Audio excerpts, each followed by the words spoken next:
Hi, welcome everybody. We're going to go ahead and hold for just a few minutes while the room populates, and then we'll get started.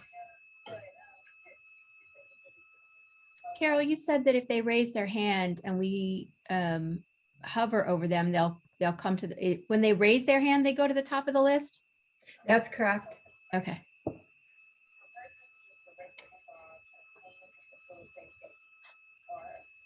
And it looks like we've slowed down. So I think the room is populated. Christine and Jan, if you want to go ahead.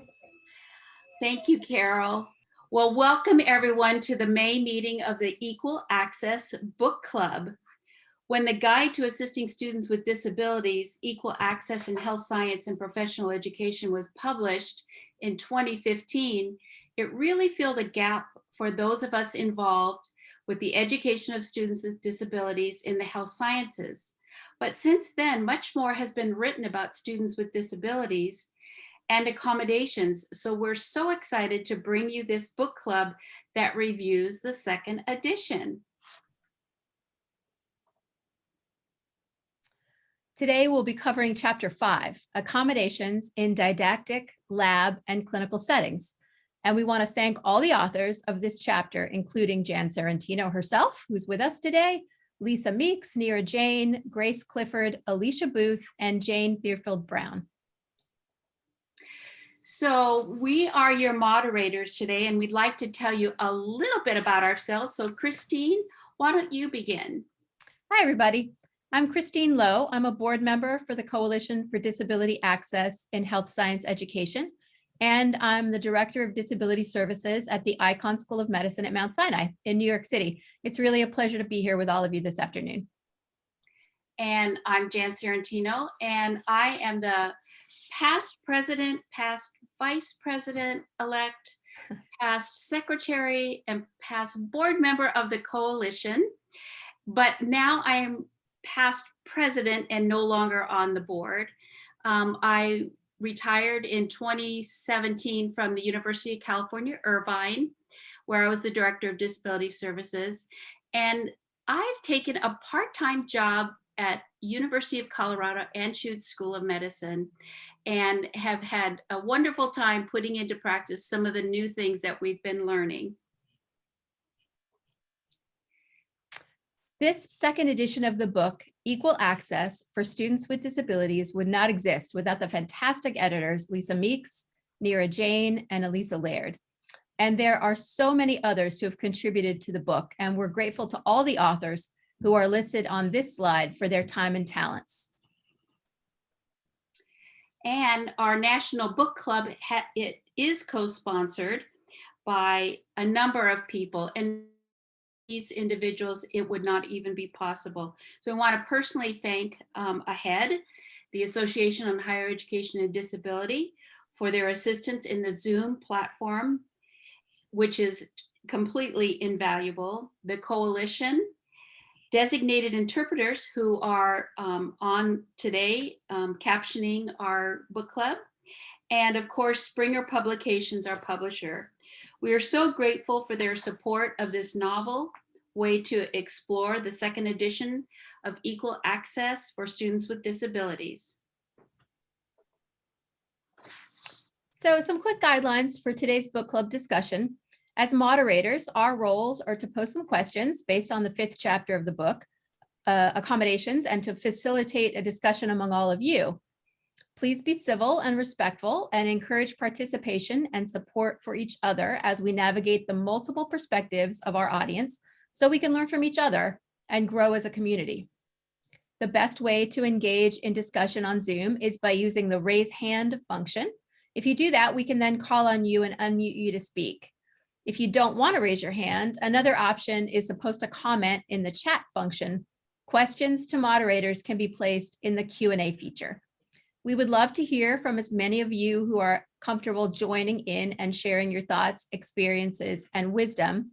And to encourage participation, everyone who actively participates in this meeting by posing a question or comment will be entered into a drawing for a free book. We'll keep track of participants and we'll have a random drawing at the conclusion of this meeting. So don't forget to participate. Let's get started. So before we begin our first question, let's get a little bit of background. So the amount of extra time a student may need to take exams should be directly related to the impact of the disability-related limitations on a student's functioning. So here's the question. How does your office determine the amount of extra time for the following types of assessments? Didactic exams, standardized patient exams, anatomy exams, and quizzes. And we'll open it up to those who select in the Q&A or post a comment.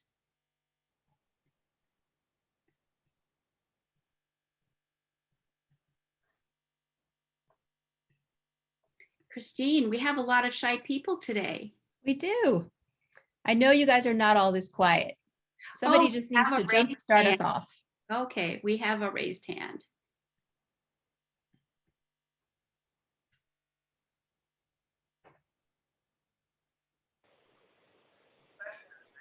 Hi there, this is Laura Volk, one of the Coalition Board members.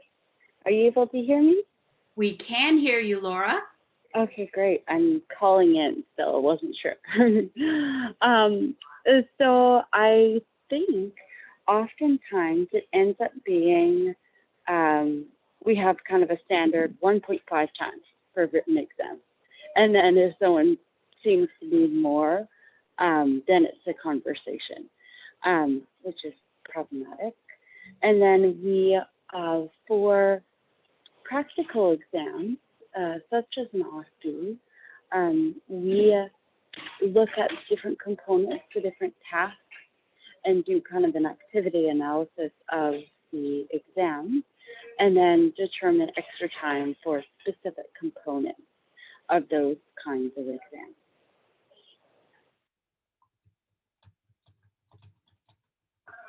Thanks. That's all. Unless I missed part of the question. I thought I'd get us started. Thanks, Laura. That was great. What are other people's thoughts? How do you guys handle it on your campuses?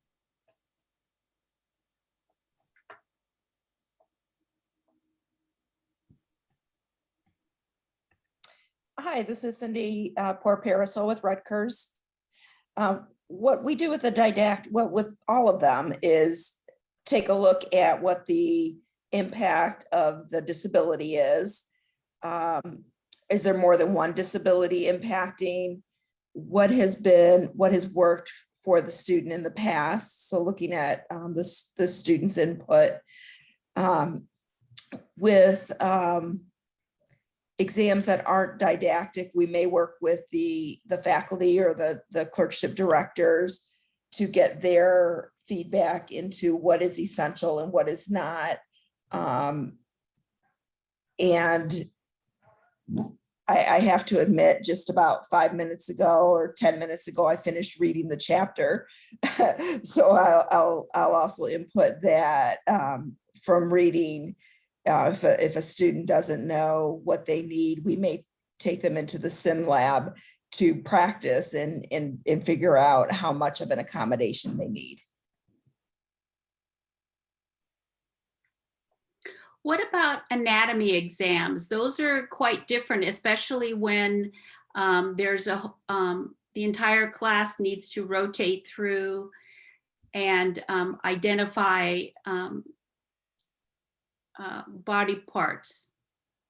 What I learned from Lisa on that when I first started my position was you may have the students that need extra time go in a group, and either they could be the very first group or the very last group, so that they are all going at the same time. And again, from reading the book, the instructor could take pictures, and the students could use their, not rotate with the groups, but instead use the photographs along with their extra time. Thank you, Cindy. Are there any others who have different information to share? I think I've been unmuted. This is Terry Edwards. You are, Terry. Thank you. And for anatomy exams, having been at 2 different med schools, I've seen it done 2 different ways. For one of them, the students were given time and a half for each station, and their lab practical was scheduled when the other students were taking the written component of the exam, and then vice versa. Another way that it's been done is that when the lab practical is done, students leave. The students with extra time can leave, get water, and come back if they want to sort of maintain confidentiality. And then they're given an extra 20 minutes of free roaming time in the anatomy lab, so they can go back to areas where they needed to have a little extra time. Thank you, Terry. Is there someone who would like to comment on standardized patient exams or OSCEs, the different portions of the OSCEs? I can chime in on that while somebody else comes up with their answer. Is have done 2 different accommodations. One is for a student with a reading learning disability, and we just added in extra time for reading the door note. And then for another student who was a stutterer, is we gave additional time during the standardized patient encounter so that they didn't have to rush introducing themselves and the standardized patient getting used to their verbal pattern. Great, great. Okay, Christine, do we have anyone else that would like to contribute to this discussion? I'm having trouble seeing the raised hands, but I don't see any raised hands. Okay, so then shall we go on to number 2? Yeah, let's do number 2. Periodic review of the effectiveness of accommodations is important to student success. How does your office review and adjust approved accommodations as needed to ensure that the accommodation adequately addresses the barrier for each student? Does your office provide explicit directions to students about how to initiate a revision of their existing accommodations?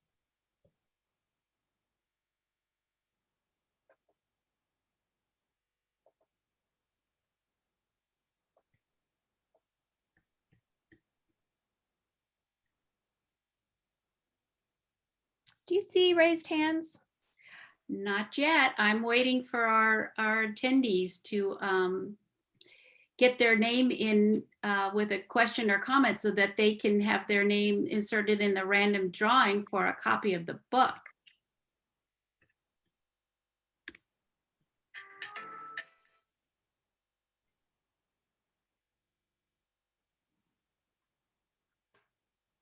Okay, Maybe do we have a raised hand? I think so. Chapter 12. No, I'm not seeing a raised hand at this point. Dina? Maybe if we split the questions. Can you go back to question 2, Jan? There we go. Oh. Nope. Can you go back to question 2? I'm not sure what's happening because I'm not moving anything. Oh. Oh, so sorry, everyone.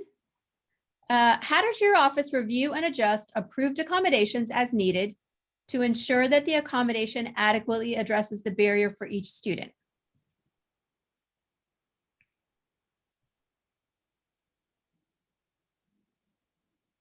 And now you do have a raised hand, Dina.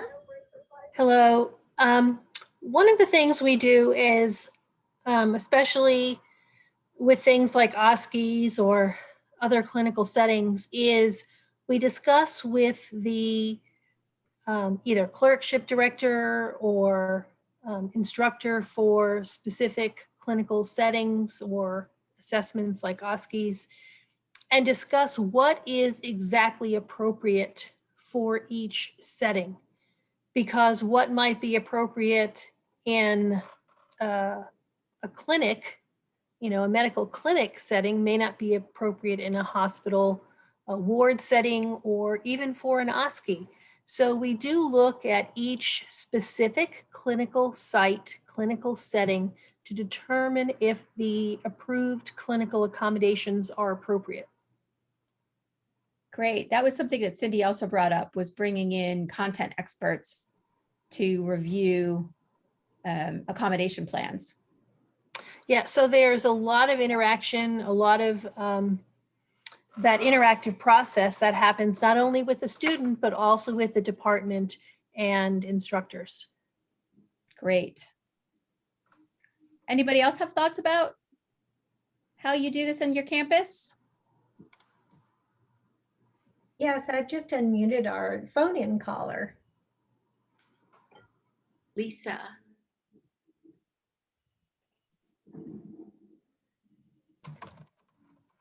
Lisa, can you, there you go.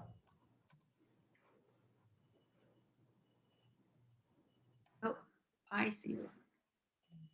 You there, Lisa? She's muted still, so there we go. Sorry about that. So Laura, I have a sore arm from holding my arm up this whole time. I can't actually lower my hand from the phone. I can only raise it. So I'll invite you to lower my hand for me if you don't mind. All right. What about Lisa? Were you asking to speak? Let's see. Yes. Can you hear me? Yes. Okay.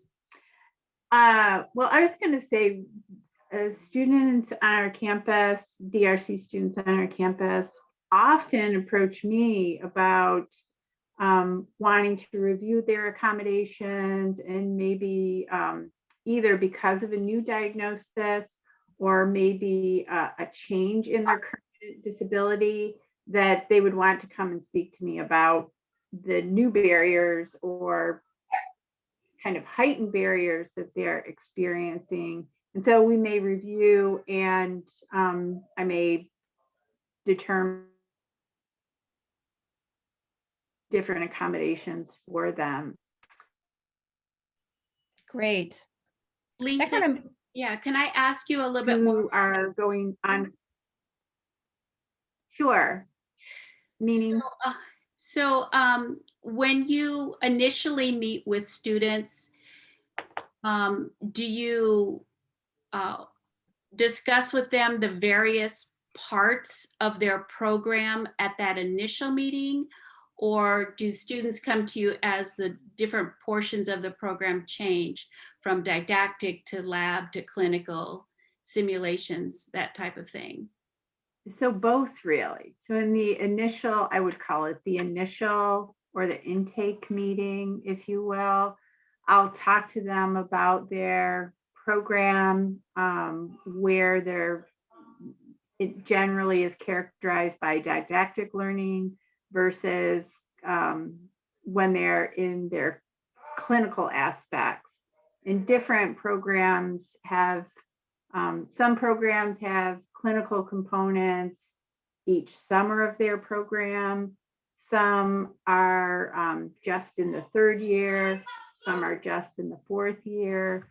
So prior to clinical, I do have a very separate and directed conversation about planning for clinical accommodations. Those can be a semester before, 18 months before, depending on when the program starts their kind of site selection, if you will, or determination. Labs, those typically come up in conjunction with their didactic learning. And so that's usually a secondary component to the initial meeting. With some programs, it's very explicit that, let's say for time and a half, that only pertains to written quizzes and exams. So there would be different consideration if it would be for a competency, a skill. And that would initiate or require an additional conversation, similar to what Cindy had highlighted earlier in her conversation. Thank you, Lisa. Thanks, Lisa. Sure. That was great. Does anybody else have other thoughts or things they want to add? How they I- manage this on their campus? Rhonda has raised her hand. Hi, Rhonda. Hi, everyone. I was just wondering, could we get the names of the persons who gave the first few comments for follow-up? I think they gave really relevant examples. And in terms of periodically assessing the effectiveness of the accommodations, we are a professional school within the university, and we rely on the accommodations office at main campus to make the accommodation determination, and then we implement it at our professional school. But sometimes we get feedback from the students here that it's not working or it's not helpful. So I think I will follow up now that you've asked this question to see what is their process for kind of determining the effectiveness once an accommodation has been granted, to make sure that it really is meeting the students' needs. Yeah, I think that's a great idea. And I would also potentially follow up in terms of Jan's line of questioning in terms like, how do they update accommodation plans as students move through their programs? Because again, they move through all of these different types of training, and they might require different things at different times. And I've just allowed Alicia to talk. Alicia, if you want to unmute. Hi, everyone. Can you hear me okay? Yeah. Hi, Jan. Hi, Christine. Hi. I just wanted to share in the review process, one thing that I find very helpful when students come to us and they know that something isn't working. I mean, that's a best case scenario. But because you can examine that, but what I have noticed a lot is that students sometimes need prompts or examples in reviewing their accommodations. So sometimes they know something isn't working or something may not even line up quite right, but they don't exactly know how or why. So I think in the meeting process, giving some examples and scenarios, asking very, specific scenarios, what was the result when you did this with this accommodation, and going through a more detailed process helps them to review it a little bit more critically and perhaps to come up with some solutions together in the process. If a student is able to identify the issue, then of course it might be a little bit easier to solve. But I think sometimes there's just this not knowing how to review their own accommodations throughout the process. The other issue that we run into a lot is just finding a time to reach these students with their busy schedule.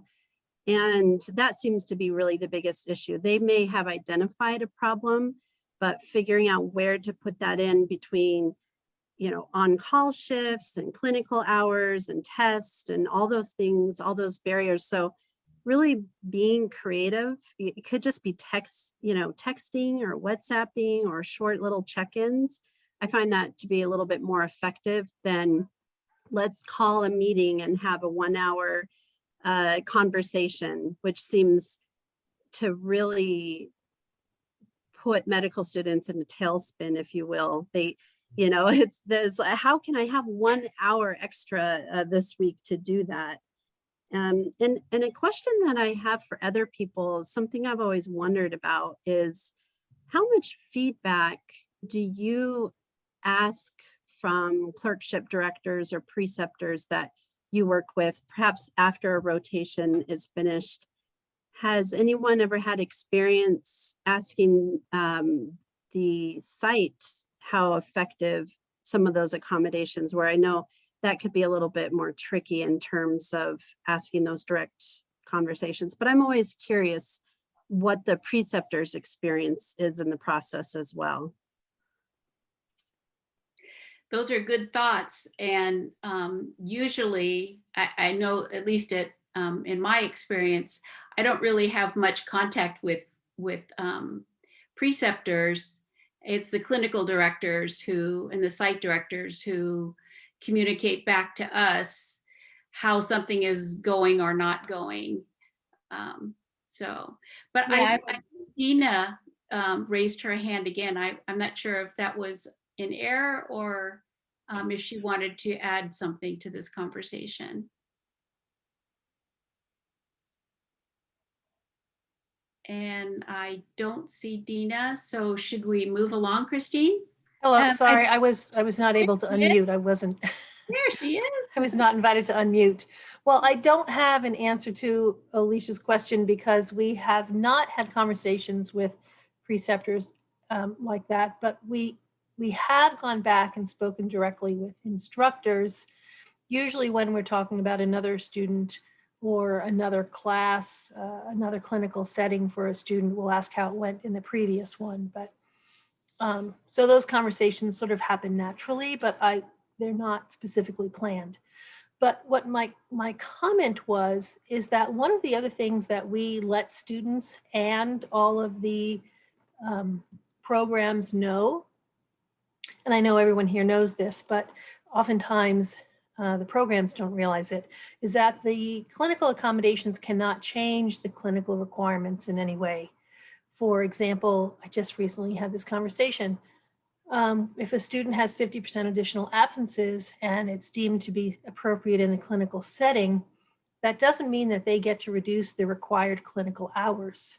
So if they happen to, and it is also above and beyond the already allowable, because every program has a policy in place if a student gets sick or something. So it's beyond that policy. That the student has to somehow make up any hours if they don't meet the minimum clinical hours for a specific part of the program. Yeah, good point. I just wanted to echo what Jan had said in terms of getting feedback from a higher level, the clerkship directors or the faculty course directors. And I know at our campus, we usually end up doing that in kind of larger group meetings and also informally directly with the DS office. I also wanted to, for those of you who gave the first few answers, Rhonda had asked if she could get contact information or names of those people. So if you want to put that into the chat, that would be helpful. And then Patricia Kelper had added, we do send a survey out to all DS students each term to remind them that we're here to make adjustments if necessary. So that's another way that you can reach out to your students to let them know that changes can be made as they move forward or as they try things to see if they're working or not working. So Jan, why don't we go ahead and move to question 3? Okay, then it means it's my turn. So there are times when students with certain disabilities, for example, visual disabilities, chemical sensitivities, dexterity, or mobility issues require a personal assistant or an intermediary as an accommodation. Intermediaries fulfill a specific role, but DRPs must be very careful to ensure that all core competencies are met by the student. Mm-hmm. So our discussion question then is, what are the parameters of an intermediary's role? How would your program determine whether or not an intermediary would be an appropriate accommodation given the competencies and technical standards of the program?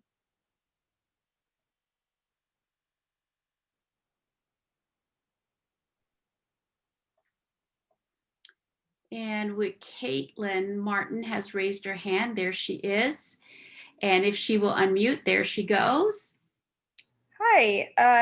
My experience isn't so much with an intermediary in a clinical environment, but we recently had an experience where we granted a laboratory assistant for a student. It was a student with a temporary condition. The student broke both of his arms.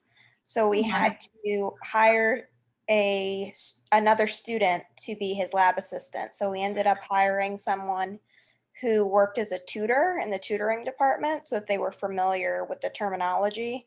And we made an agreement that basically said, the responsibilities for each. So it delineated that this lab assistant would be scribing for him word for word, that they wouldn't be changing anything or providing prompting or commentary or anything without his initiating, and that they would be essentially just be his hands, no educational or academic assistance, and just being the physical, putting stuff in beakers, writing things down and such.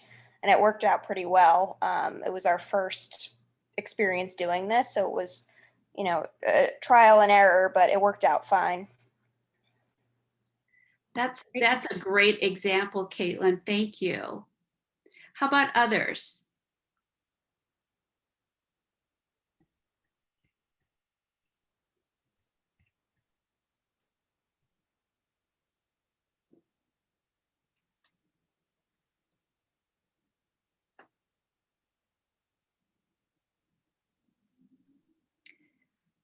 Patricia. Oh, did I unmute? Yep. You did. Okay. Well, similarly for a blind student, we've had to use aids to essentially just be their eyes, to read the graphs, the students had to interpret the information, but somebody had to be able to tell them some of the more visual aspects of the classes. Another good example. Yeah. Megan? Hi, can you hear me okay? Yes. Okay. Hi, I'm Megan Matthews. I'm the Senior Access Coordinator at University of Washington for health science students. So I work in DRS at our office. And I'm new to the role, so I actually don't have a suggestion, but I'm curious how this works for like the clinical setting if a student needs an intermediary, like when you're dealing with patients or procedures, how on earth do I find someone that's has those skills and can be in, like, I've never seen that work, and I would love to know if anyone has insight or can refer me somewhere to look more into that, because I actually have a student who might need that, who's entering into the clerkships this year, and I'm just curious how you find that level of skill who can be safe with patients to do the tasks for the other person. Sorry, that was long-winded, but that's my question. It's a wonderful question, and I'm hoping some of our other DRPs out there are going to jump in, because Christina and I have explicit instructions not to commentate, but to allow the discussion to unfold organically. So I'm hoping some of you out there will help Megan here with your insight in what you've experienced. We have Brian. Brian, can you unmute? Are you unmuted?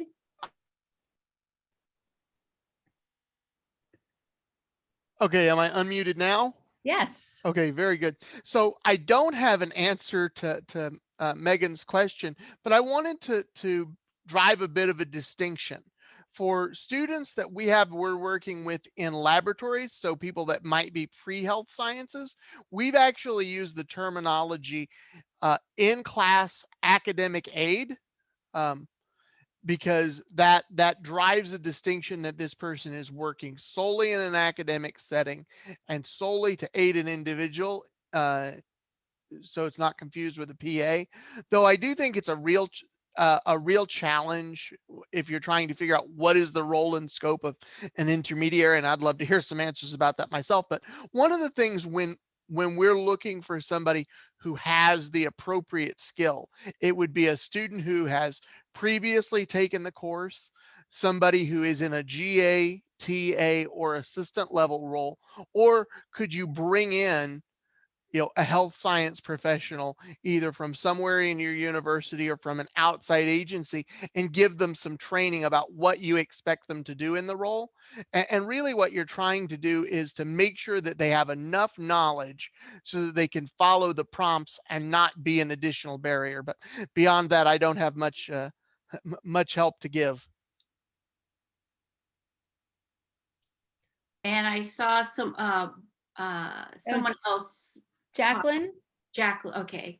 Hi, this is Jacqueline. I'm from Washington State University. And from my point of view, I think an intermediary would be more like a job coach, where they're not trained to do the job, but they're there to prompt the person, or they're there to do some sort of assisting. So I think the less they know about the field, probably the better, because they're only there to follow directions and not, well, I guess it depends on what it is. I mean, if they have to be the site and say that the blisters look like circles versus ovals, that might be something different. But I think it really depends on what their needs are. Because if it's like where they have to take directions to, like the original example of like move beakers and stuff, it's you know, you want them not to know what's out there, kind of a thing. So they will follow the directions and not try to correct or try to put their educated opinion into what they should be doing.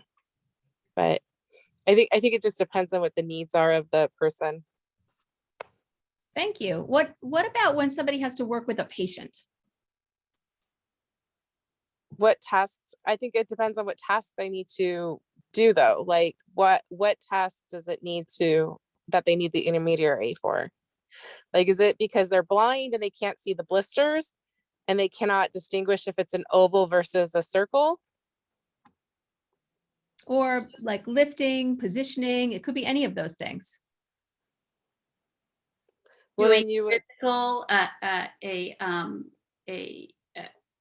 medical student doing a history and physical.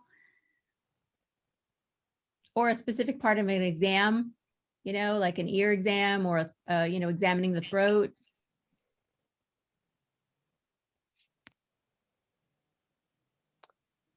I think it depends on what the limitation is on what the throat is. Like what, like they're examining a throat, like what are you, what can't they look for? So let's And- look back at the background to the question. People with visual disabilities, dexterity or mobility issues, someone who can't hold an instrument, or someone who can't, maybe someone who's of small stature. How are they going to use an intermediary to complete their tasks?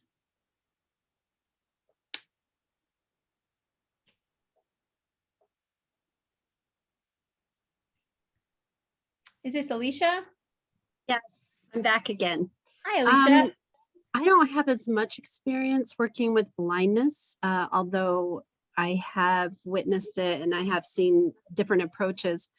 I would have to agree with Brian that I feel that if an intermediary is actually performing hands-on activities with the patient or has to do physical components, that there would need to be some previous training, or that the university provides some training. I've seen where with for a blind student getting a guide, but the guide have a medical assistant background, something that will aid them in the process.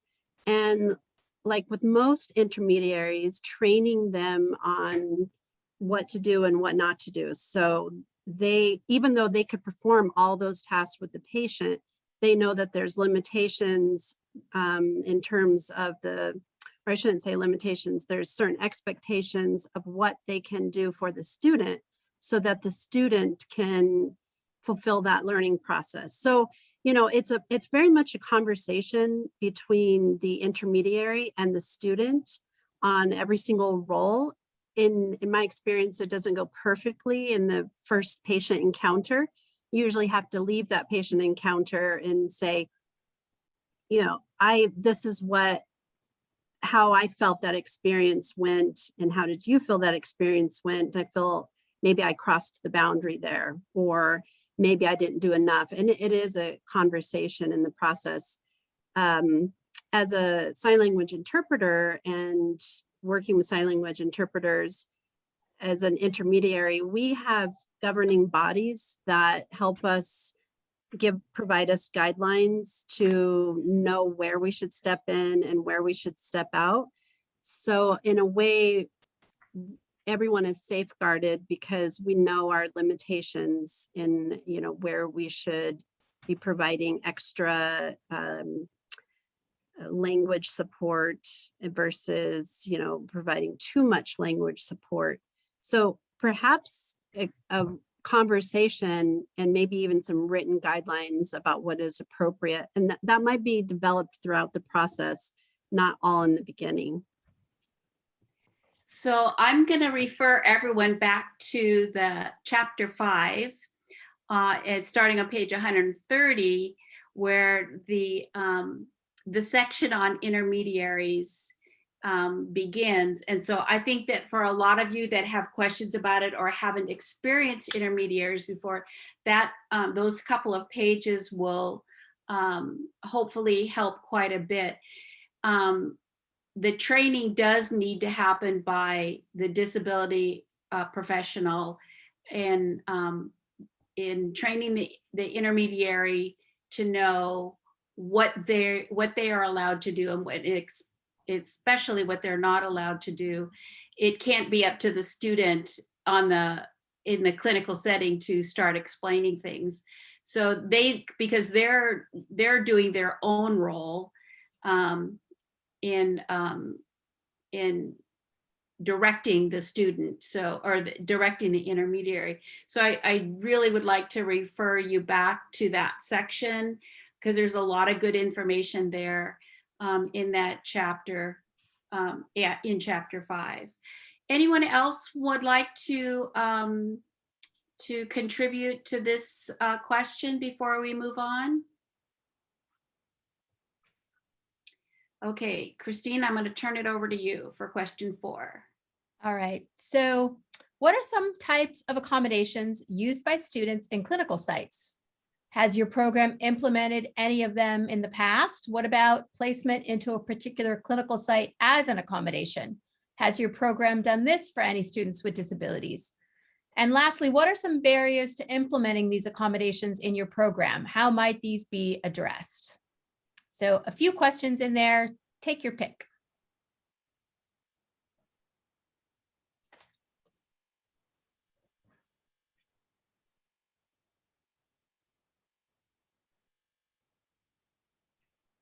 I see Cindy has raised her hand. Hi, Cindy. Hi, I've had students who've had to be able to sit down or walk around and stretch after so much time in a procedure.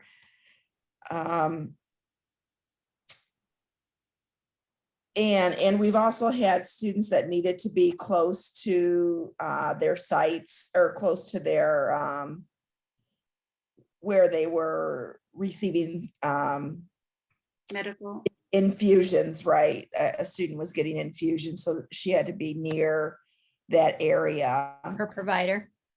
Yeah. And that worked out well, because the university works closely with a couple of university-owned hospitals or affiliated hospitals. So we were able to place her for most of her clerkship in those 2 hospitals, and she was okay with that. She didn't feel like she was missing out on experiences. And barriers,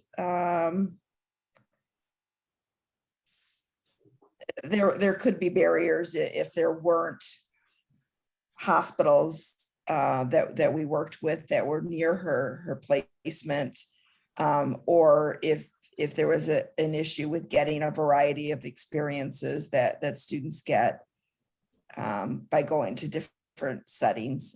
We didn't run into that.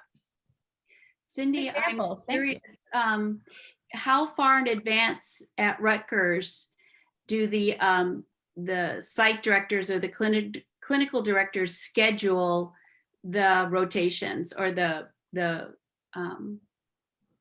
clinical rotations?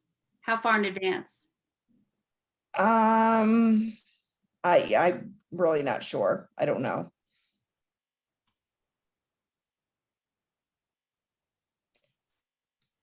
So I was wondering if that could be a barrier when a student comes in and the rotation schedule is already set for all of the students in the program. The students, at least at one of the medical schools that I work with, have the ability right away to say that they need a priority or they need something.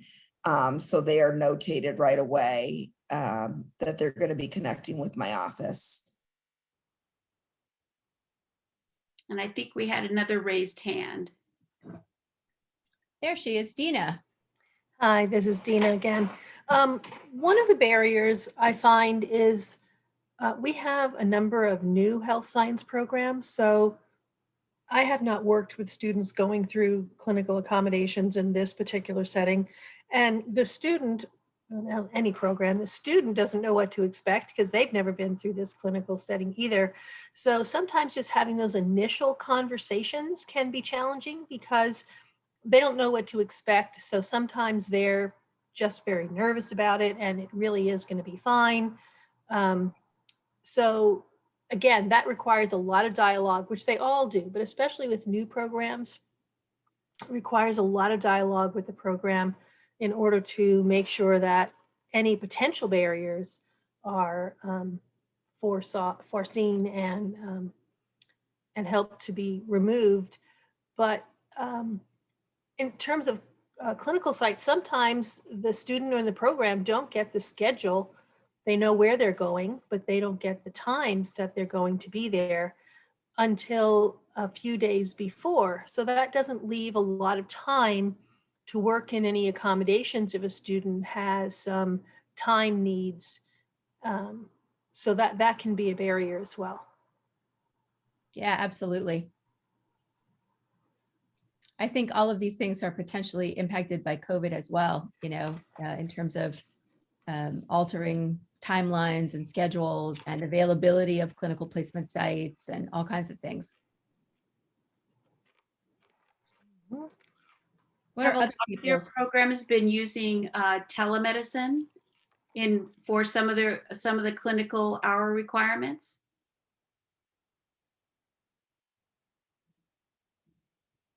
There's Charlotte. Hi, it's Charlotte from the University of Michigan, trained exclusively by Lisa Meeks. And so I remember she said how important it is to actually, I work with the medical school only, but to go on rounds and to spend time in the hospital, because we know that students don't know what they don't know. So the more we can know about what it looks like and what they're doing day to day, it can be really helpful in determining those clinical accommodations. Yeah, really good point. Thank you. Dina? Is it Megan? Oh, sorry. Dina, did you want to say something?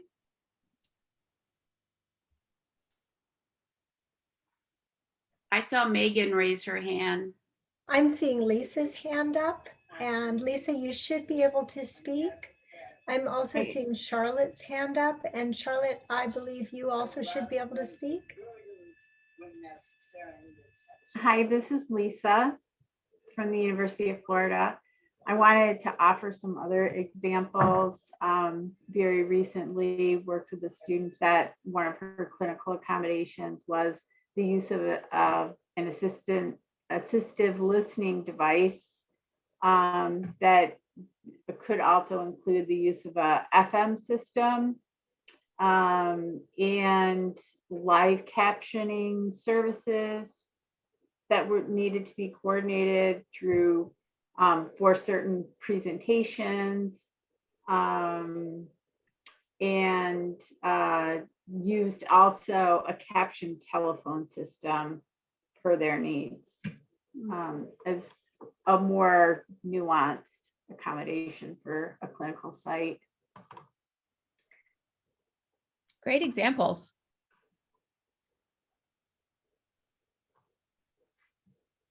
Hi, this is Megan. I don't know if you can hear me.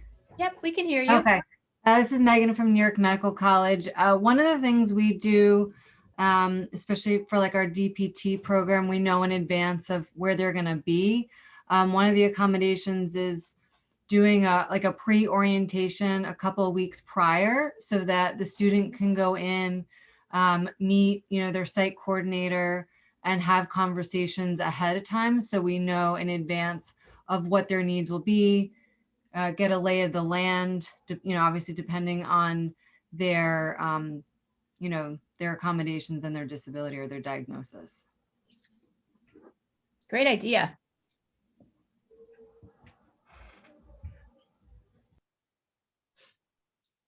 Anybody else have thoughts they want to add before we move on?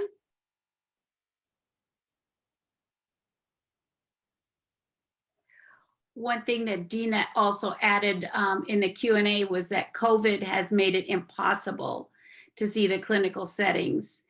And also some programs have clinical sites all over the country, not just in the location of the DRP. Thank you, Dina. Okay, I think we'll go ahead and move on to the next question. And that is, students with disabilities may experience exacerbations of their disability that impacts their ability to be present or on time or arrive on time. Determining whether missing class, clinical, or lab experience is reasonable depends on a number of individual circumstances specific to each setting and to each student. Discuss the guidance OCR has provided to institutions to help determine whether attendance is an essential element of a course, and when might it be inappropriate to approve an accommodation for attendance flexibility.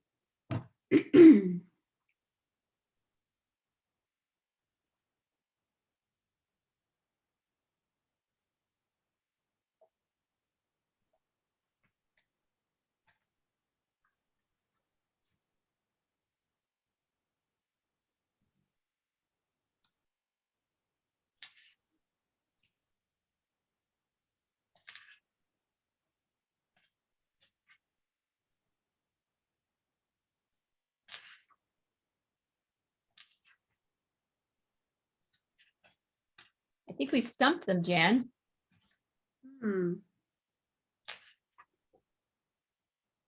Wow, thankfully we've got some brave folks, Brian and then Caitlin. Well, hopefully brave and not foolish. When you're looking at attendance, it's what role does it play? The students' involvement, right? So are they doing things in the physical space at that physical time that can't be learned in an alternate method?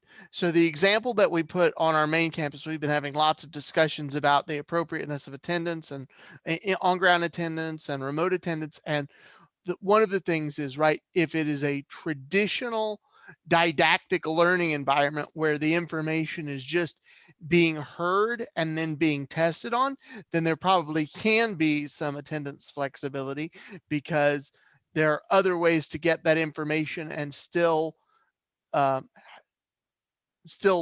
and still perform on the assessment. But if what you are learning is hands-on, if it is a group task that has to be done at certain time with certain individuals, or if the information is scaffolded so that things really build upon each other, and it's not like you could go and miss and make up certain aspects at certain different times. So those are some of the prongs that we look at. Thanks, Brian. Those are very good talking points to have with your faculty. Megan?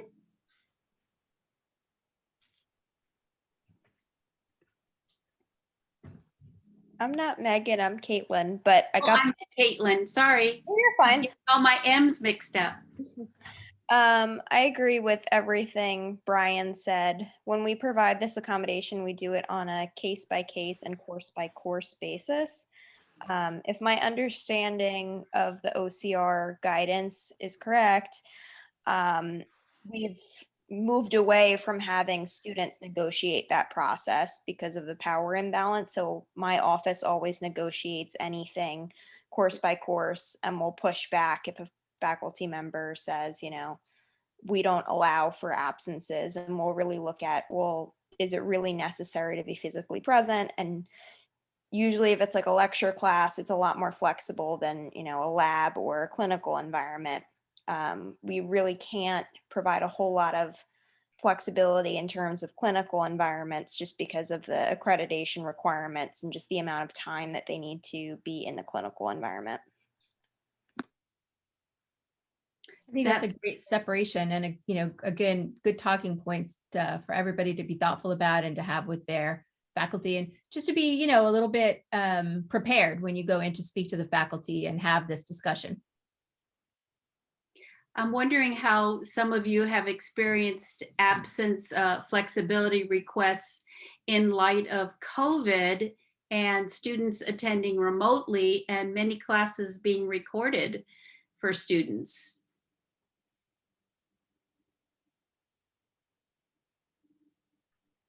Brian had a good comment. He said you should also look at if flexibility is being provided for others, such as pregnancy or injury. Excellent. Okay, Christine, we are really running out of time. So I think we have to maybe take one more comment on this question, and then we're probably going to need to wrap up. Okay. Brian, did you want to add something else? Sure. I just wanted to say that AHEAD is actually having a training about returning to campus and remote learning that I'll be part of. And my campus has been looking at that. And one of the things that we're trying to get our faculty to examine is more remoteness appropriate now that we've done it in the past, that we've built some of the resources? And so what parts of the learning experience could be more flexible for learners in the future? And then what parts of those really need to come back to the on-ground setting because of the nature of the courses, programs, and content? And I feel like we've got some good prongs and questions that we ask, and I'll try and post those in the Q&A, and then they can be shared. That's awesome. Thank you. Thank you, Brian. That's great news. Also a really good transition point, right? Because I think that that's been something we've all been grappling with a little bit as COVID has been hopefully on the downslope about what kinds of things are possible that were initiated because of COVID can we all hold on to? Maybe we've made some progress in terms of accessibility, and what can we hold on to as we move forward? Okay, I'm going to move back over to our conclusion here. Again, this has been the May meeting, and for those of you who are interested in participating in the July or June meeting, you'll use the address here. And you can get more information on the discussion questions and who's facilitating those sessions. And then for those of you who haven't received a copy of the book yet, you can purchase it at springerpub.com. And if you use this Book Club 25, you can get 25% off the cost to the book plus free shipping. And for those of you who are purchasing bulk copies for your campus and faculty to share, please contact Lee Monteville at that email address, and she can facilitate a really great price for bulk copies. And then we'll wrap it up in our last minute. If anyone has any additional questions, or if Christine has any additional comments from New York, I'm in California, and just by hearing the rest of you talk, we know you're all over the country. We just want to thank you so much for the work that you do and for how you are making it possible for students with disabilities to realize their dreams of their these professions in the health sciences. Christine? Yeah, I want to echo Jan's thoughts about thank you so much for the work that you do. I think, we've made some progress in terms of embracing diversity, including disability, but we still have some work to do in the health sciences, and your work makes that possible. So Jan, what about our drawing? I think that I think that happens at the conclusion, that person will be notified. I hope, Carol, do you remember? Do we announce a name?